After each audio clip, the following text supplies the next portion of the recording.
Okay, I'd like to welcome everybody to our Diventures expert series of talks.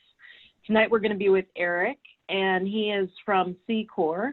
I'm going to tell you just a little bit about him.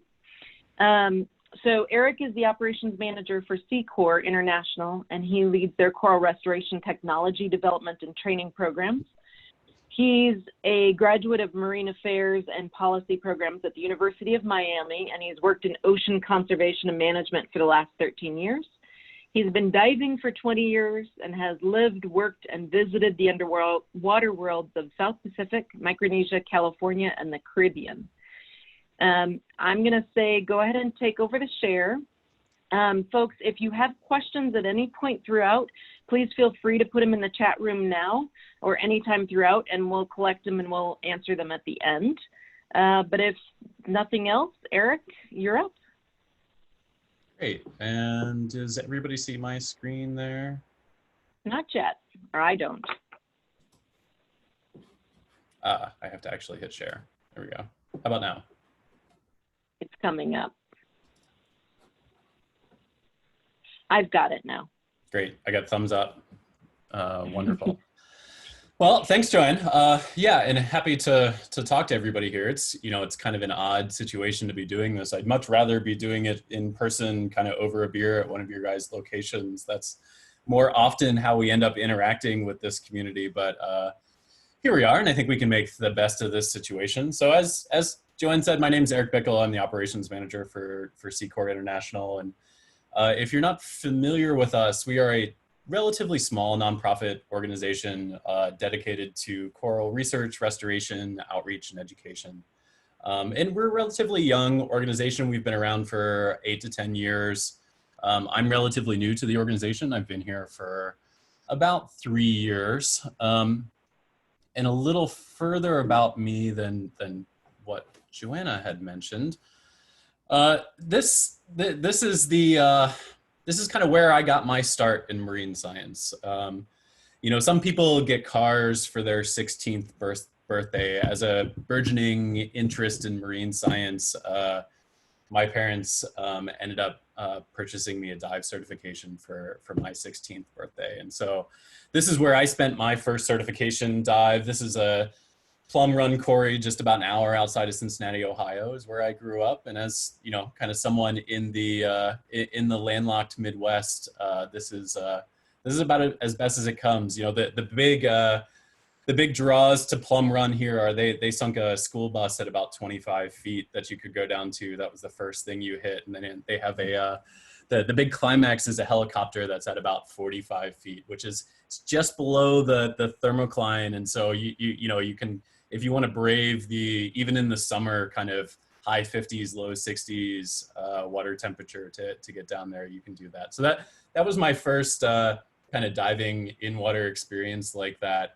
But as Joanne mentioned, I went to the University of Miami for my undergraduate and master's work.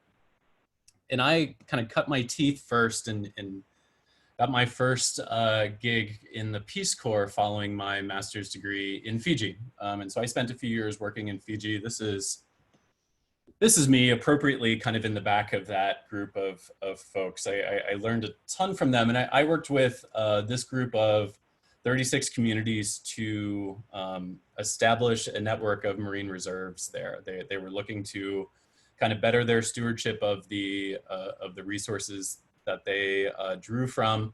And so I was part of that project. From there, I worked with the US government in the Northern Marianas Islands on coral reef management type work. That's the rest of the island chain above Guam in the Western Pacific. There, I spent a decent amount of time working in Palau and Guam and other places in the region.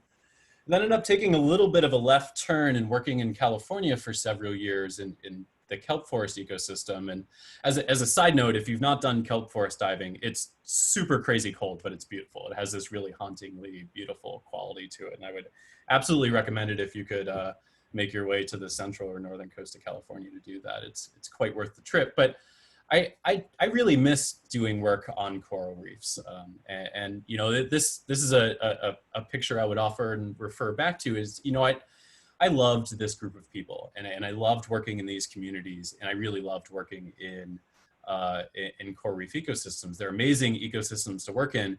And so, in kind of evaluating, a return back to coral reefs, I really wanted to move towards kind of one of the bright spots in coral reef work. It can be a tough area of marine science to work in. We have kind of a joke that is only semi-serious about how much of our paychecks go to funding our mental welfare folks who are helping us out with this, because it is something that you're spending a lot of your life's work on that is kind of precipitously declining, unfortunately. And these numbers aren't new to anybody, I'm sure, who's on this, but we've lost over 50% of the reefs worldwide.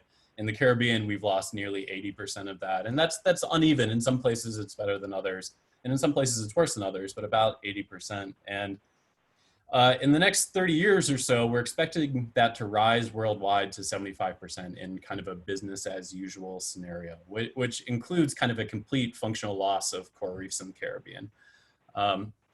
So not that they would necessarily be completely extirpated, but that they would not be naturally reproducing themselves at all, and they would be essentially in kind of a functionally extinct manner.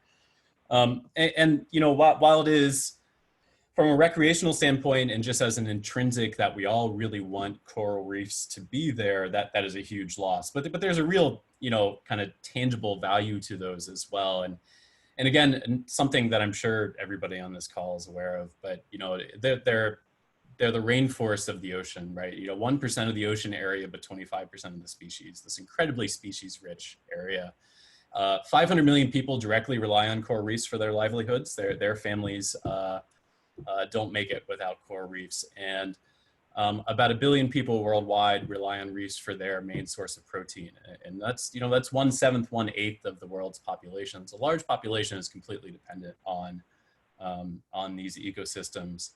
And these numbers, they're really hard to wrap your head around. They get so big that they don't really make sense. But 375 billion in coral reef services per year is kind of what we're looking at worldwide. In the US, flood reduction is 2 billion alone of kind of a 3.5 billion total. And so there's a real economic and there's a real kind of job impact to coral reefs. And it's not just a crisis and a loss of an ecosystem that we all really like. It's a humanitarian crisis. And so there are people who don't eat if we lose the reefs. There are people who have to get their food or their livelihood from something else. And that stresses all of us. That is something that no matter where you live, whether you live close to coral reefs or not, is something that's going to affect you.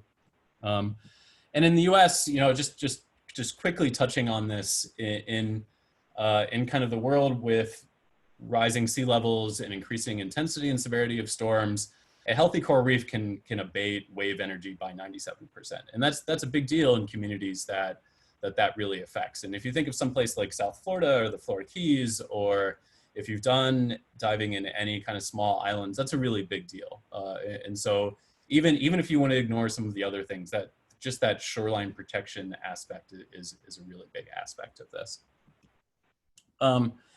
And this is, this is kind of the best case scenario at the moment for reefs in the Caribbean. This is at one of our field sites in Curacao. This is a lovely elkhorn coral reef that extends on, but too often, this is kind of more of what we end up seeing. And, there are a lot of reasons that we arrived at this scenario for reefs. And, it's land use stuff and getting a lot of sediment in the water. It is perhaps in some places poor fishery management action. It is water quality issues, whether that's, sewage that's getting into water or other nutrients from kind of farming practices and runoff and things like that. But the real elephant in the room that we kind of approach with this is warming oceans through climate change. And this is the real kind of intrinsic threat at the moment that we're dealing with in coral reefs. And the hope for a long time was that by mitigating some of these local stressors, like bettering our land use practices and improving water quality and designating marine reserves, and these things would help give corals the room to adapt to warming ocean temperatures. And unfortunately, we are finding in a very quick manner that that's not necessarily the case, that the changes are happening too fast for these populations to adapt kind of largely. And I'm sure, you know, a lot of you have followed some, you know, the news from the Great Barrier Reef is something that has gotten a lot of press over the last, you know, 3 years. And in 2016, 2017, they had just a tremendous bleaching event. It's unprecedented in kind of, you know, recorded scientific history, where 90% of the reef bleached. You know, they ended up losing about a third of the reef, and it's just kind of boom, in 1 year, this is what you lost. And a lot of what you lost was in these areas that were the most pristine of this huge ecosystem, areas that were far away from human beings, far away from a lot of these local stressors. And it really kind of highlighted and has changed a bit the paradigm. And, you know, in the Caribbean, you know, the move towards restoration is something that's been moving for a long period of time. In the Pacific, some of these 2015, 2016, 2017, those years really pushed folks in the Pacific Basin to realizing that restoration is going to have to be a tool in the toolbox that has to be used if we're looking to extend these populations for the next generation. And so, you know, this is where I became interested in that opportunity in SECORE, and they were eventually able to lure me out of the California job. And as an organization, our mission is really to develop tools and methodologies that allow for the scaling of restoration to match the degradation that we've seen. And, you know, we are a pretty dispersed small group of people. I think I got most of us pictured here, but there are 11 of us, almost 12 of us. We have 3 folks in Germany. Our founder is German, our director is German. We have a couple people in Ohio, of all places. There are 3 of us in Miami, Florida, which is where my office is. And then we have a couple people in Curacao and 1 person in Mexico, soon to be 2 people in Mexico. And, you know, when we talk about upscaling, and I promise this is one of the very few semi-complicated slides I have on here. We talk about moving from square meters, being successful at doing, you know, square yards of restoration, to doing square kilometers, to doing square miles of restoration. In that, so for instance, in that Great Barrier Reef context we were just talking about, losing a third of that reef was losing 20 square kilometers or more than that of reef. And so to be able to have an impact at that scale, we have to be able to replace and kind of augment those populations at that scale.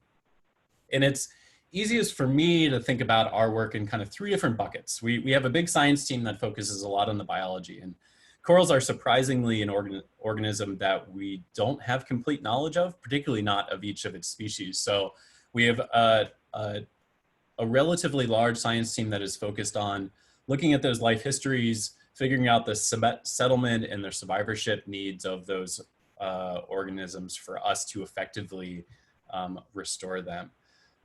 We have a technology and logistics section where we focus on developing those tools and developing those technologies that allow for taking what we learn in the biological section and moving that into kind of applicable tools that can be used to do restoration. And then we have a third side of what we do is taking those tools and teaching folks how to use them and making that available to organizations to then take what we've developed and run with it and implement it at a local scale. And in an ideal world, you would do these in stepwise order. You would figure out everything about the science and the life history. You would develop tools based on what you learn, and then you would teach people how to use them. And anybody in the aquaculture industry will tell you that that is a 20-year process. If you look at the oysters that we've done, if you look at any of the fish, catfish, tilapia, anything that we've done, 20 years is about the time frame to do that with a species. 20 years from now takes us to 2040, and that's not a time frame that we believe is acceptable to see the impact that we need to have with restoration. So we're doing all these at the same time. There is some synergy in doing so, you know, as we train people to use it and as these methods get used in different locations, we get additional information to feed back into our technology, and we have additional scientists kind of looking at the biology of things. So these 3 sectors kind of move back and forth quite a bit. And as Joanne mentioned, my kind of purview within the organization is leading that blue and that orange bucket. So that technology and logistics bucket and that capacity building bucket, which is mostly what I'm going to talk to you about today. And so when we think about kind of traditional, what is currently being done largely in restoration, we think about, at least this is the reality of what's largely being done. There are many groups that are out there that are doing what we call fragmentation or microfragmentation, where you're going out and you're taking pieces of coral, you're growing them up and then either further fragmenting them or planting them directly out onto the reef. And that involves divers that are going out, kind of scrubbing away a sector of the substrate, putting some sort of adhesive, whether that's a cement or a glue, and then individually putting each one of these in. In this, we've proven this to be really effective. You can grow corals like this, you can grow corals like this really well. However, when you start looking at the economics of restoration, the largest input, the largest sector that costs money is that labor sector. And this is really labor intensive. And you have to have specialized divers that are trained. It takes a long time to go out there and kind of clean these areas and get those corals in. And so, you know, if it takes you 5 to 10 minutes per coral and you have a tank, if you're down there working and you're blowing it for in an hour 10, hour 20, you can only get so much done as an individual person. So that's really the bottleneck in both cost and kind of time to do the restoration necessary. And so, and you know, I've kind of plotted out them because I don't mean to pick on them. You know, fragmentation is going to be a tool in restoration, but as far as a scalable approach, this is something that's really difficult to scale from square meters, where it was really successful, to doing square acres, doing hectares of reef through this. And something like this costs between $50 and $75 per coral to do. The best people who are doing it, that's how much it costs them. And that translates to about $1.5 million per hectare. That is a really large amount of money. And even though you could perhaps justify that based on the value of reefs that we talked about several slides ago, that is at least in the current political moment, that is something that is completely infeasible to expect for somebody to pay for. If you're looking to do 20 acres or 40 acres of something, that is money that is just not available.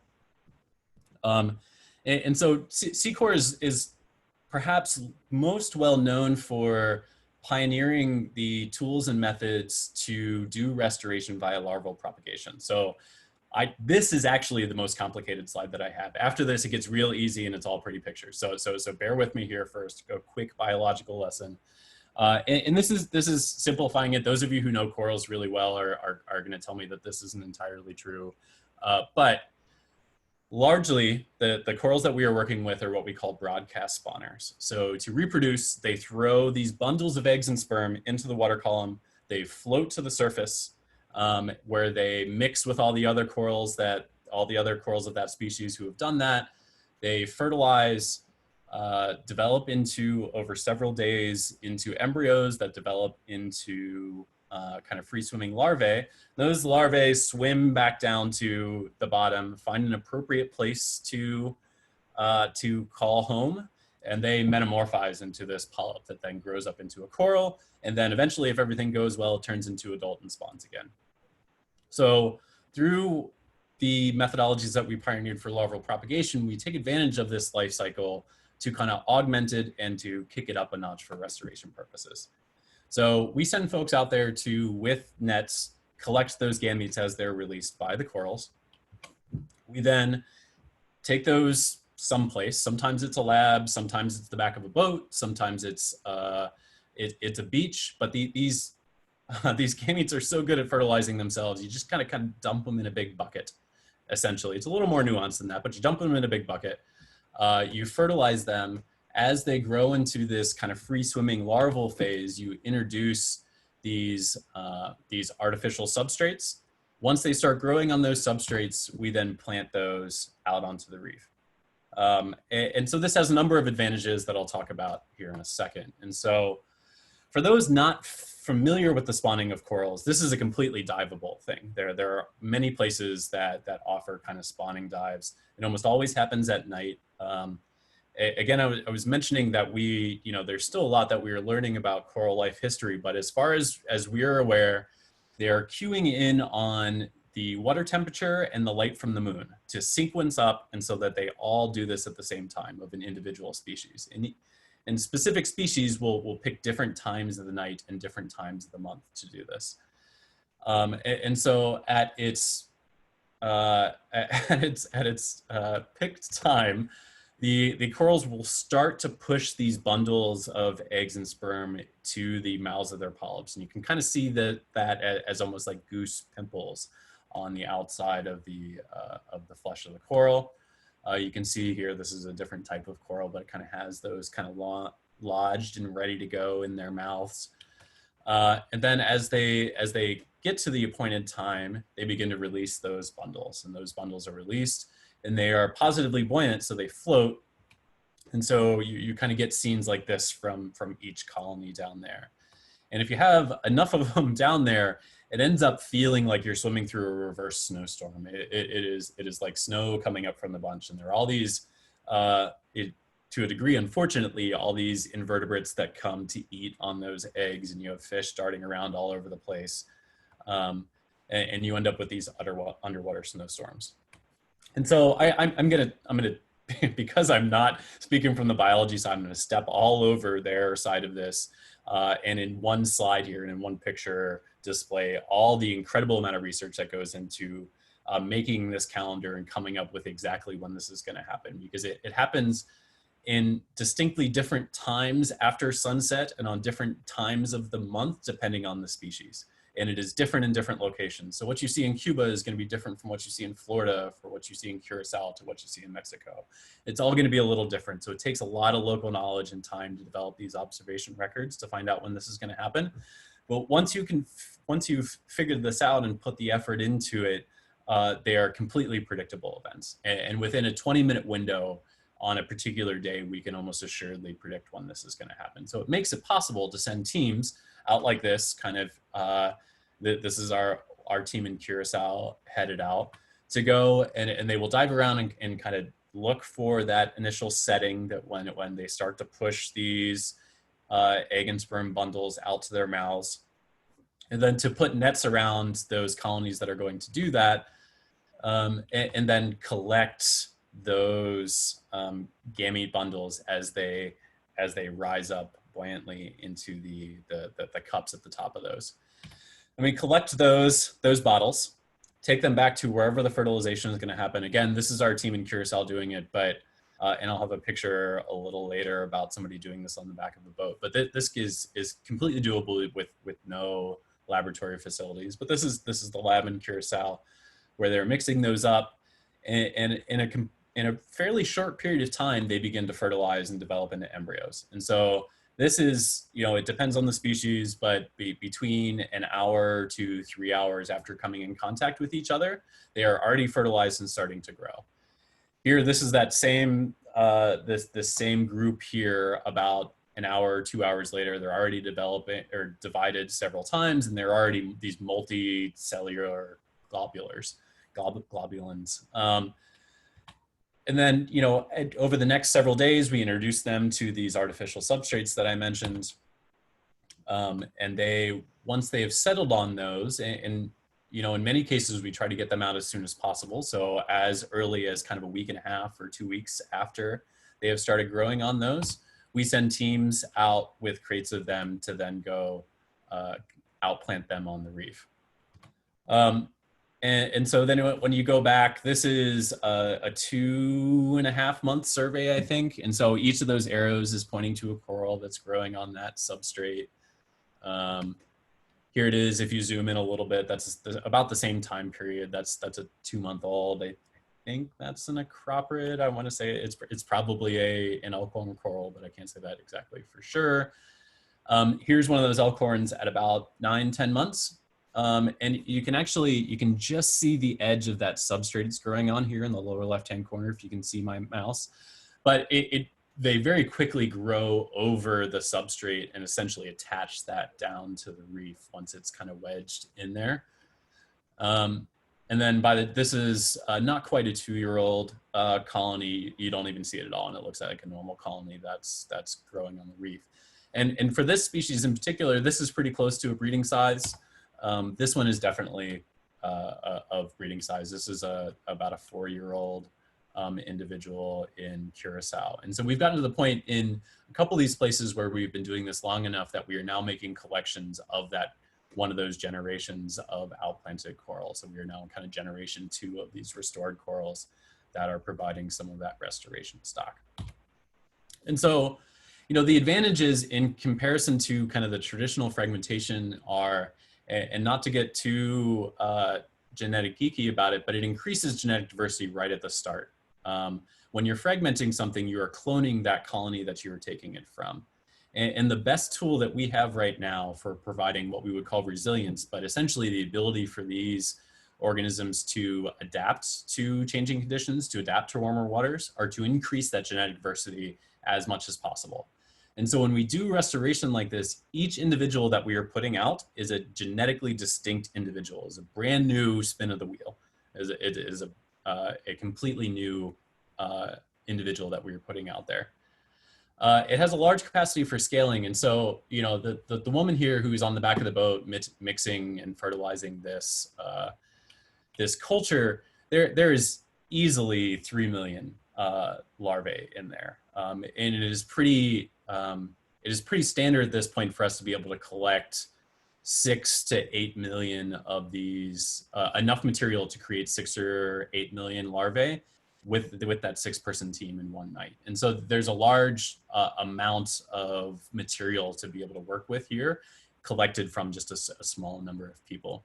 And because the labor can be significantly less, those costs are significantly lower. And so we talked about, you know, kind of those leading fragmentation organizations being able to do an acre of coral at kind of that 1.5 million target. Right now, with no further improvements, and we are very rapidly improving, we can do it with $100,000. So there's more than an order of magnitude decrease in that cost. And within the next 2 to 3 years, I'm very optimistic of us being able to have that again, if not quarter that again. And once we get into that kind of realm of cost, and our goal is $1 per coral. If we can get to that $1 per coral cost, we feel really confident that both governments and private foundations will have the budget to be able to fund restoration at the scale that we're needed. So that's kind of our goal in a nutshell. And so back to my 3 buckets. I'm going to talk a little bit about the blue and the orange one. I'm going to give you a couple examples of some of the technology that we've developed, and then talk a little bit about our capacity building program. And the first piece of technology I'm going to talk about is these artificial substrates that I mentioned earlier.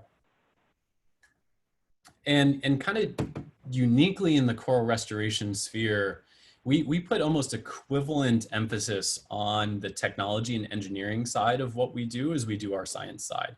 And we see, the real need is engineering know-how to figure out how to take what we've learned and build that into efficient tools and mechanisms for being able to do this at a large scale. And so we've really tried to situate ourselves kind of at that cutting edge of science and technology, where engineers have a really strong weight on this. And I know Joanne has a background in engineering, and I think she would probably be the first to tell you that scientists and engineers look at the world significantly differently. And having that kind of diversity of thought and that kind of joint expertise is really important to furthering this quickly. It is just getting those folks in the room, let alone, which we've been able to do in kind of hiring teams of both, really advances this much faster than certainly scientists could alone.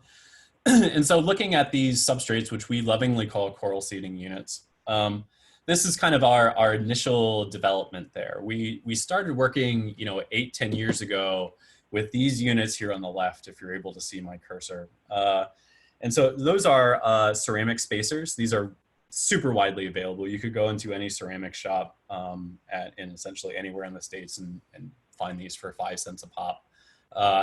They're made of ceramic. They're small. Corals love them. They will settle the bejesus out of them. And this was kind of the first thing that was used for that. The drawback from this, and a lot of the emphasis is on, again, reducing that labor. And a lot of the labor goes into manually attaching these to the ocean floor. And so what we've tried to design here is something that does not need to be manually attached. And so a team of engineers in Germany worked with our director, who was running a solo show at the time, to develop these first units. And these kind of colored diagrams in the middle are the 2 ideas that they came up with. And this unit here on the right, which I'll blow up here, was what we ended up coming out of it. we call this the SECORE tetrapod. Now that we've developed some new types of it, our Australian partners call this tetrapod classic. But it was designed specifically to be self-settling, that you could easily wedge it in cracks and crevices in the reefs and not have to use an adhesive to attach it. And it's designed to, and to some degree, to create areas that corals are really happy to settle in. So these grooves that are in kind of the legs of this are specifically designed to kind of what you would expect a coral larvae to like. And that's, there's a lot, again, there's a lot of scientific research built up on that I'm yada yadaing, but they, you know, those grooves, they really like to settle in. And so we were pretty successful with that. We largely made these by hand. Our Mexican team was making this by hand. These yellow things on the right-hand side of this picture are the molds that they were pouring cement into. These were made out of cement, and making these by hand. And they could, you know, we were able to produce these at about 75 cents a pop. A good year, if they really, you know, put a lot of effort into it, they could make 10,000 of these. But it was hard to ask that team to do much more than that. And so kind of based on what we learned over a 5-year period of using these, in 2018, and this is when I came on board, we decided to kind of take a critical look at that and redesign these for a couple different factors. We wanted to optimize them for large scale production. So to take this out of the backyard and to be able to make these in kind of industrial setting, that we could make a whole lot of them and hopefully bring down that cost significantly. Similar to the first generation, the tetrapod classic, we wanted them to be self-settling so they didn't have to be manually attached. But we also wanted them to be bulk outplantable. So by that, I mean, you know, even in the scenario where divers are going down and wedging them in, you can do that really quickly. Our team in Curacao is great at this, and they can do 400 of them in a dive and really just kind of power through a whole bunch. 2 of them can. But if you want to take that next step, we wanted to move towards being able to, whether that's from the surface, from a boat, or another way underwater where you're scattering, be able to not necessarily wedge them, but kind of scatter them. And the term we often use is sowing. Think of like sowing a field or something like that, where you're scattering seeds. And so you're not going and you're not individually planting each one, because that would take you way too long to do that. But you can cover a much larger area if you're scattering them, and you're willing to accept a certain amount of loss of them if you're getting the yield that you need to fill up your field. Same idea. So design them for kind of that bulk outplanting idea. We also wanted to design them to reduce competition as much as possible. The coral larvae love settling on that cement material, but so does everything else. You get a lot of algae that grows on there. You get other things that are growing on there that will compete with the corals for space and for resources. And so through a bunch of testing and several years of work, we identified kind of unglazed ceramic as that kind of ideal fit between something that the corals would accept and would readily settle on, but it was a little harder for that algae and things like that to get a footing on. So it would give the corals a bit of a head start in growing big enough to be able to outcompete some of those competitors. And of course, we were looking at expense and reducing those expenses as much as possible. And so we came up with 7 prototypes for these that we started testing in 2018 and throughout 2019. We initially made these through 3D printing. It was a lot easier to work with that and not pay the machining costs of having this done any other direction. So we utilized 3D printing. So these initial ones that were put out were relatively expensive in comparison to others. And here's kind of what they look like with corals growing on them. And so I think I had some arrows that come up here. Each one of those is a coral that's growing on this. And these are probably 8-9 months old, something like that. And so, you know, since then, we have kind of continued to refine these designs, and we've chosen a few of them. Let me actually go back. These kind of tripod things, we call these tetrapod 2.0s. And these gears are the ones that for various reasons we felt most comfortable going forward with. A lot of that was honestly kind of price and production ease. All the designs that we came out with were quite successful, both in kind of all those metrics that we wanted to see. Corals like settling on them. They were retained in the reef quite well, but these were a lot cheaper to produce. And so we've made a lot of advancements in that manufacturing over the last couple of years. we've gotten these down to kind of at the low end, 85 cents a unit. And I think, you know, we are continuing to work on this, and I'm really optimistic and feel almost 100% certain, again, we're going to be able to half that, if not quarter that, and get to the sweet spot that we're shooting for is 25 cents a unit on those. And we're testing a bunch of new ways of doing that this year. And this is actually our newest prototype here. I don't know how well you can see that. I guess I'm sharing my screen, so you probably can't see it that well. But this is our newest unit. We've been able to identify a Canadian company, and those are actually 75% recycled materials. So we're able to use a recycled material, drastically bring down that cost. And whereas we wouldn't be able to make kind of 10,000 via those old molds in 9 months or so, they can make 10,000 of these in about 5 days.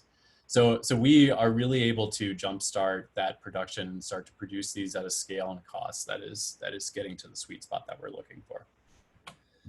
And this is kind of the end goal with these substrate designs. We're not here yet, but I think in another 4 or 5 years, this is what we're shooting for, where, and these are just kind of examples, but where we're able to identify kind of here on this left-hand side, the status and the type of reef habitat that we're looking to do restoration in, match that with a group of species that we want to do that restoration with, and then have a suite of substrate designs that we can then match between habitat type and species that we're going to use. And so that's the end goal, is to essentially have a flow chart, or almost like a Denny's laminated menu, where you can pick out, you know, okay, so, you know, it's a partially rugose reef, we're going to use these 2 species, these are the units that we should use in this particular location, and that we're going to be able to make those kind of choices and optimize for those kind of scenarios. The other piece of technology that I want to mention briefly is our larval rearing pools.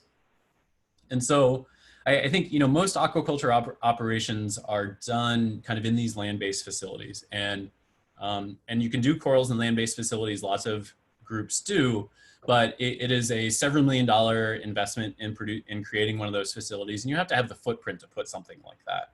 In a lot of the places that we want to work, there's either not the space or there's not the money to do that, and in many cases it's both, right? And so kind of taking inspiration from the work that Omori has done in Japan and the paper by Andrew Hayward in the early 2000s, we started creating these prototypes of these larval rearing pools that were these essentially PVC frames with kind of tent-like tarp material around them that you suspend these substrates inside of, these seeding units inside of, and then pour your corals into once they're fertilized.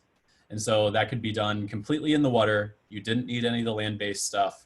These were relatively inexpensive, and if you could make this work, this is a big advancement. It allows you to work in a lot more places a lot less expensively. And so these were really successful, but if you look at kind of these lower 2 pictures in here, they were pretty rickety. They worked really well in protected environments, but if there was any sort of swell or waves, or if a storm came through, they were completely demolished, and you lose everything in that scenario, right? You lose all the corals that you were trying to put in there, and you likely break the frames and the units that you were using. And so in parallel with these seeding unit designs, in 2018, we designed and developed what we're very lovingly calling the Coral Rearing In-Situ Basin, or the CRIB. And so this is a 3-part unit, and you can kind of think of it, and this is not by accident, but we worked with a river rafting company, Jack's Plastic Welding in New Mexico, to develop these. Think of a river raft that you cut the inside out of and you dropped a tank down into, that has these mesh windows on the sides that allow water flow back and forth, but doesn't allow material in or out. And this is supported kind of by a PVC frame, and has a canopy over the top of it. So this is kind of what, you know, it looks like with the canopy off.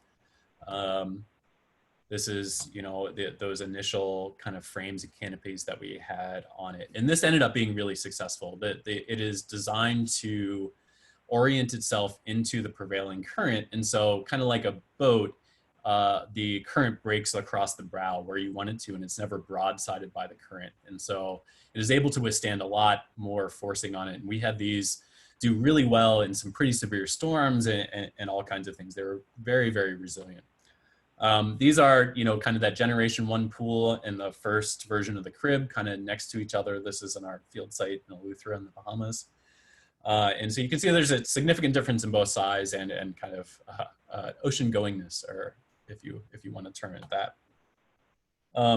We made a number of changes after that first year. This is kind of year 1, 2018 version versus 2019 version. We made the inflatable a bit bigger, swapped out the PVC frame for an inflatable frame so that it can again collapse down a lot easier and you don't have that extra PVC that you have to deal with. Here's another picture of that 2019 version in kind of comparison to some people. And these crates, these boxes, essentially, these seating units are suspended inside. And you can kind of see that in a couple of these pictures. And here it is. You can see a little bit of the bottom, and these are those mesh windows when the canopy's on. This is kind of what it looks like inside. Canopy is an integral feature, keeps the rain out because you have this kind of constrained area. If you get a bunch of fresh water in there, you change the salinity and can wipe out an entire culture that way. So the canopy is really important. Also keeps the sun out of it. You don't want to create coral soup with this stuff. It's a very important feature. And I cannot stress enough how much easier it is to deal with these when they're in the ocean versus working on it in a land-based facility. A land-based culture is really, really tough to deal with. I don't, you know, if there are any of you in Omaha, we work really closely and have for almost a decade with the Henry Dorley Zoo and with some of their aquarists there, and they've helped us out in a lot of things and vice versa. They will tell you how difficult it is to keep corals in an aquarium environment in a land-based facility. It is, once they're fertilized, you can really just kind of dump these things in, and otherwise you keep the windows clean, and that's all you have to do for a couple weeks. As long as it doesn't float away or deflate, you are in really good shape. And it is a 18 times different in labor amount. So, you know, for 1 hour that you spend working on the pool, you'd have to spend 18 hours working in a land-based facility. It is significantly easier to use one of these than what some of those land-based structures. So that's good for the in situ operation of it. It's also, if you've had houseplants, if any of you have green thumbs, if you raise your houseplants inside and then try to throw them outside in the summer, they do really poorly, right? Like they've gotten used to that environment, that temperature controlled environment inside. It's the same with corals. So by raising these in the areas that we're going to eventually outplant them, they become acclimated to those areas and they kind of go through that bottleneck, right? And so that temperature, that water quality, everything that they're experiencing there is what they're going to experience when they're out in the wild on their own once you dump them out of the crib and into their own. And so that's from a kind of an adaptive evolutionary pressure type thing. It's really nice to do this in the same water that you are going to outplant them in. I mentioned the labor benefit. They're really easily transferable. And what I mean by that, it's really easy to teach people how to use them. If you give me 3 days with somebody, I can teach them how to set one of these up and how to maintain them for an entire culture. They're modular, so it's really easy to add more of them. If you want to do more, you just add more pools and you can kind of daisy chain them behind each other and kind of link them up like that, and they quickly break down.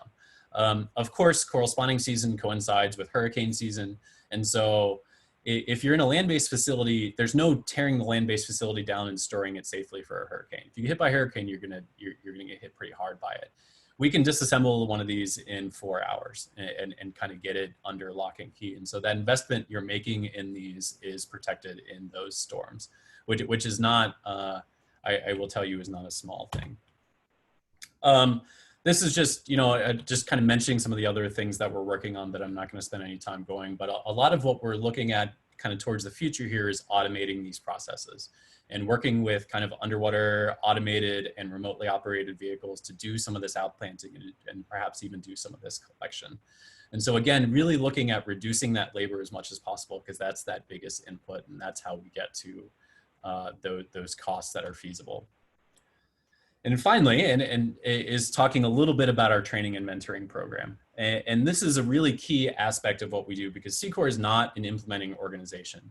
And that's both for, you know, we want to stay focused on kind of the task at hand and developing these tools and methods, but also groups on the ground that are doing this kind of in a grassroots manner, understand the local situation and are able to more sustainably set up an implementation program. And so a lot of what we've developed is this structure for identifying these groups who could be these partners, supporting them both financially and with equipment and with training to stand themselves up, and then passing this on. And this is our team in the Dominican Republic. They're our first implementation partner that we brought on, and they're doing an excellent job. These are our Bonaire ladies. They are kind of our second group that we brought on. This is them after making their first collection nets. They actually did their first collection about a month ago, and are kind of set up and just starting that kind of 5-year process. This is one of our introductory workshops in Mexico, and Mexico being kind of where we're centering a lot of the training, specifically the training that happens in Spanish for the Spanish-speaking groups that we work with, happens in Mexico. And just kind of geographically, this is where we are. And these are where we have SECORE staff in the Caribbean. There are 3 of us in Miami, a couple in Mexico, a couple in Curacao. And these are kind of the 4 sites that we are currently working with. So we have a couple field sites in the Bahamas. We have Fundamar, which is our Dominican Republic partner. We have Reef Renewal Bonaire, which is the Bonaire group. And then we're working with the Nature Conservancy and the USVI. And so this represents a really nice kind of geographic diversity and reef habitat diversity to be able to do this testing and this development and to really kind of spin up this development. And in addition to that, we learned a few months ago, we were able to successfully pull in funding to add 3 more groups to that. So over the next couple of years, we'll be adding 3 more kind of implementation partners that will be spinning up their own program. So we feel like we are very much at the cusp of kind of drastically expanding this network over the next several years. And so I would be remiss if I didn't leave you with something here in this presentation that you can go home and do. And this is tough. You know, we're not an organization that just has open volunteer opportunities and things like that. But there is, you know, there are some really important individual efforts that we can take. And I mentioned at this beginning, and I have to mention it at the end, climate change is the elephant in the room. We can get as good at restoration as we want, but if we can't mitigate some of the ocean warming that we are seeing, it is going to unfortunately be for naught. And so, you know, supporting initiatives aimed at comprehensive climate change legislation has to be the first thing that we have to say. That this you know, without that, you know, we are focused on our kind of silo of things, but that has to happen if we want coral reefs for the next generation. You know, and there are ways that you can contribute to limiting your carbon footprint. I think everybody's familiar with these. I'm not going to detail them. And other, you know, limiting single-use plastic, conserving water, being aware of what you put into your drain, because eutrophication is a big deal, even if it's not a coral reef ecosystem in whichever watershed you live in. We are a really small organization, and we don't get by without a ton of partnerships. And so I'm not going to be able to do all these folks justice. But we have a vast network of partners and funders and people who help us with a lot of this work. And so a brief thank you to all of them. And I'm sure there are folks that I forgot. And I will leave you with this and start answering your questions here. This is another picture of one of our kind of 6-year-old corals in Curacao that is now breeding on its own and is kind of contributing to that next generation, the generation after that, of restored corals in that country. And we are just incredibly proud of it. And I think it's been a long journey to get to here. And I think it's a good place to leave it. Wonderful. Thank you, Aric. Yeah. Folks, if you have questions, go ahead and type them in the chat room. I have a couple to get us started, but go ahead and type them then in the chat room. The first question, so what I understand is normally it would have a spawning, go to the surface, it would fertilize and settle back down and find a spot. You Yeah. guys are changing that. Where is the danger point that you're protecting from? What is the most dangerous point in that cycle that you are helping to save them from? Well, so it is, as you can expect, measuring in a natural setting what percentage of those embryos that are created end up becoming adult corals is really difficult. Because tracking, I mean, they will spend 5 days to 2 weeks floating around in the water column before they swim down. And so it's hard to track those, but, it is in the, 0.001, 1/1,000,000th of a percentage of corals that are larvae that are fertilized that make it to adulthood, that even find a place to settle. And so we are grabbing a very small portion of those and giving them the kind of tools to succeed in a higher percentage. So it's almost kind of like injecting a little adrenaline into the system. It is often described as IVF for corals, and in a situation where they are not doing a wonderful job of fertilizing themselves, this is a way of helping them do that. It's an imperfect metaphor, but I think it's close. So I think the easiest way to explain it is we are taking the vast millions of them that will kind of naturally either not meet up in the water column or will not find a suitable place to settle, and using those to kind of artificially kick up the populations. Okay, wonderful. Is there enough known about the nutrients that you could potentially add that to the substrate? So that is a good question, and that's that is a burgeoning field of research. There are a lot of people who are looking at the specific nutrients that would be beneficial to corals at those larval stages, both as a way to attract them, because the free swimming larvae, with something that don't have ears and don't have eyes, are very, very sensitive to chemical cues. And the research that's been done so far has shown that they are very much able to choose where they want to settle. And so they will cue in on things like reef noise and things on specific chemical scents to find the place that they will presume is the best place for the best chance of their survival. And so identifying those particular cues and embedding them into the substrates is very much at kind of the leading edge of what we're trying to do. Because in an ideal world, you could, even within the substrate itself, hold on, let me stop sharing so I'm a little bigger. Even in the substrate itself, if you could target the settlement to where you want it. So let's say so this one has 2 flat sides. Anything that settles on these flat sides is not going to make it. The corals like the cryptic spots anyway, but there will almost certainly be ones that settle on the flat sides.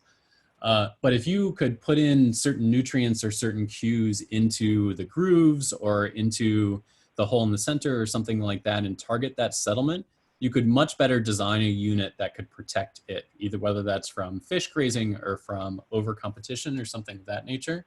And that would be a huge advance. And so we have some logs in that fire and are kind of working toward that. The other side, as you mentioned, is kind of the nutrients that would support kind of faster growing or more healthy baby corals that are growing on these things. And there are several people, there is a University of Amsterdam kind of marine station kind of co-located with our group there in Curacao. And this is one of their main areas of focus, is trying to identify those micronutrients that will allow for healthier corals on the other side of this. Okay, wonderful. This question is there an advantage to your seeding units versus the trees I've seen in pictures that look like the old style TV antenna? I'm thinking they're thinking of the fragmentation frames. Yeah, I mean, they serve different purposes. So I don't want to dump on the trees or anything like that. We are designing these things to be good for larval corals, and the trees are designed to harbor and act as a nursery for those fragments as you're growing them out to size. And the trees have been really successful. There are some designs of them that don't do great in storms, but those have come a long way. And again, those fragmentation nurseries and fragmentation as a methodology is going to be an important tool to kind of doing restoration. You're able to grow things out much larger, right? And so you can get them to breeding size a lot faster using fragmentation, but it costs you a lot more money. And so it is likely a kind of a dual pronged approach where you are, and again, this is theorizing to a degree, but where you are doing a whole bunch of larval corals and putting, carpets of larval corals or lots of these units, and then kind of going back and interspersing larger corals from a fragmentation thing within those. And so you're doing less of the fragmented corals, but they're bigger. It's not so different from kind of current, reforestation practices, where you would put some investment in some larger trees and things like that that you would put inside the patches. But in between there, you would be putting a whole bunch of much younger plants to kind of fill out that understory and kind of support those larger individuals as they grow up. Okay, perfect. Are the cribs now being used for other things like commercial aquaculture? We've been doing some kind of co-culturing tests with some folks who are interested in growing urchins. In a lot of places in the Caribbean, urchins were completely wiped out from commercial harvest for human food. Urchins are really important as a grazing species. They reduce algal cover on the reef and are really beneficial. And so there is a really positive correlation, really positive relationship between the more urchins you have, the healthier reef that you have, because they're mowing down that algae and you're creating more habitat for corals to live in. So that's probably the closest that we've come to kind of working with groups that are looking at doing other species. And we've actually looked into doing, culturing baby urchins and corals at the same time, and you can maybe use the same substrates for it. But that's still a couple years out until we would have something like that. It's in commercially valuable species, so things like oysters, there are these incredible floating in situ structures that grow oysters and grow clams and things like that, because there's a commercial value to them, right? You can sell them back to people for food. And so there's been a lot of money put into that. And that's, particularly in like the Pacific Northwest, those operations have these really, really nice structures for doing the in situ rearing and growing out of those kind of shellfish. And that's, to a degree, that's what we're trying to replicate, but the technologies and the constraints on those organisms and what they need to survive are very different. Perfect. So what resources are you needing to expand your impact? Is it engineering support, funding? What's kind of your next need? I mean, as a nonprofit organization, like, it's really easy to say funding. I mean, we are doing just fine, but, of course, when we were talking about the valuation of those reefs, if we as a society were willing to put up that value every year to the services that we get out of coral reefs, if we put several $1 billion as a country into coral reef restoration, we would solve this problem very quickly. But I think, the reality is that's not something that's going to happen. So I think, certainly funding is an issue. And I think, we are working on expanding those engineering networks, and it is particularly folks like material scientists and folks who are really capable in industrial processes are going to have a huge impact on this.